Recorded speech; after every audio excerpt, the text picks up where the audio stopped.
முஸ்லீம்கள் படையெடுப்பினால் திருவரங்கமே அல்லோல கல்லோலப்பட்டது.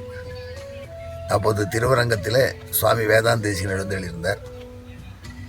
அவருடைய ஆச்சாரியனாகிய அப்புள்ளாருடைய சதீர்த்தியர் கூடவாசியவரான சுதப்பிரகாஷிகா பட்டர் அங்கே எழுந்தெழுந்தார். சுதப்பிரகாஷிகா பட்டர் அவருடைய குருவான நடாதுரம்மாள் உபதேசம் பண்ணியதையெல்லாம் பட்டோலைப்படுத்தி ரெக்கார்ட் படுத்தி எழுதி வச்சுருந்தவர். அந்த புஸ்தகம் அவர்கிட்ட இருந்தது, ஸ்ரீபாஷ்யத்துக்கு விரிவுரை. அப்போது மேற்சர்கள் படையெடுப்பில், அந்நியர்கள் படையெடுப்பில் ஸ்ரீரங்கத்துக்கு பல சேதம் வரும்னு பயந்து ஸ்ரீரங்கநாதன் விக்கிரகத்தை எடுத்துட்டு பிள்ளலோகாச்சார் என்கிற ஆச்சாரியன் அதை பாதுகாக்கிற பொறுப்பில் ஸ்ரீரங்கத்தை விட்டு கிளம்பிட்டார்.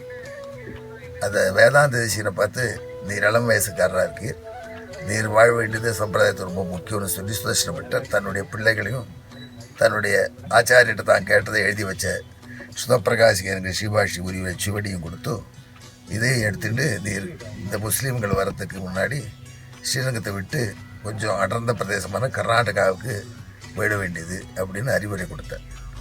அதே மாதிரி ராம தேசிகன் அந்த புஸ்தக ஓலைச்சுவடி தன்னுடைய மனைவி, தன் பிள்ளை, இவர் ஒப்படைச்ச பிள்ளைகளை அழைத்து கொண்டு காவேரி கரையோடு அப்படியே மைசூர் நோக்கி வரத்துக்கு யாத்திரை கிளம்பினார்.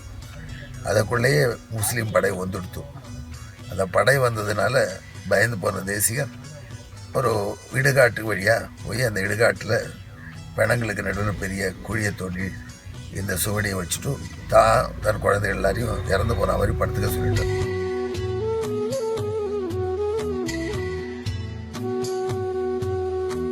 இந்த பிணக்குவியலுக்கு நடுவில் இங்கே இருக்காங்க.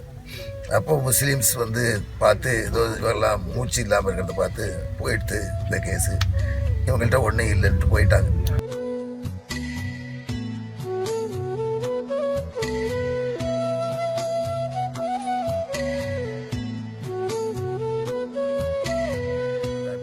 உருவான இடம் இந்த சத்தியாகாலம்.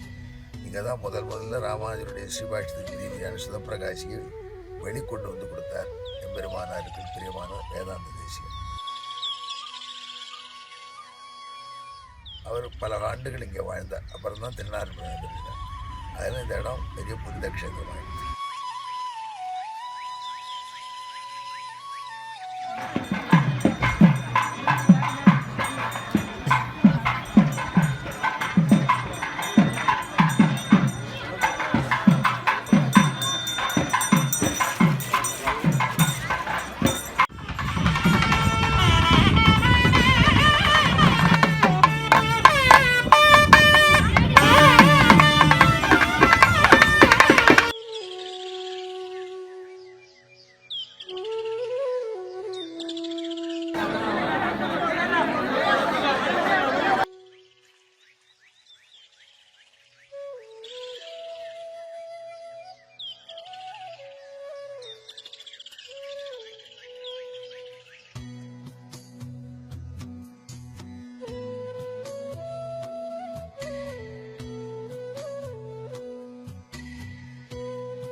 தான் ரங்கநாதனை பிரார்த்தித்தார். அபிதிஸ்தவம்னு சொல்லி அச்சத்தை நிற்கணும், அவர்கள் படையெடுப்பு போய் மீண்டும் ரங்கநாதனுக்கு பழையபடி பூஜை நடக்கணும்.